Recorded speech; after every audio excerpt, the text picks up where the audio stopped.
పైదాకా కొండలిని శక్తి యొక్క చైతన్యమును ప్రవాహము రూపములు అందించేటటువంటి తల్లి అని అర్థం. దానికి 3 బీజములు, ఐం హ్రీం క్లీం.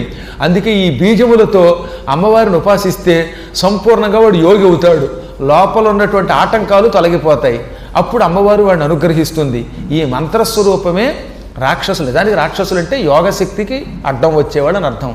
మనం యోగాభ్యాసం చేద్దామంటే లోపల ఎన్నో శక్తులు అడ్డపడతాయి, మన ఇంద్రియాలే మనకు అడ్డం పడతాయి. ఈ ఇంద్రియాలను అదుపులో పెట్టి మన శరీరం పూర్తిగా యోగత్వం పొందేలా చేస్తే దానికి చాముండ అని పేరు. అందుకని నవార్ణ మంత్రం అంటే రోగిని కూడా యోగిగా చేసే మంత్రం. ఆ మంత్రం అంటే అమ్మవారికి చాలా ఇష్టం. అది జపం చేసిన వాడు అమ్మ సన్నిధానానికి వెడతాడని అర్థం అంట. అందుకని అమ్మవారికి చాముండ. ఇటు అధస్సహస్రారం నుంచి ఊర్ధ్వ సహస్రారము వరకు సంపూర్ణముగా జీవి యొక్క యోగశక్తి ప్రవాహ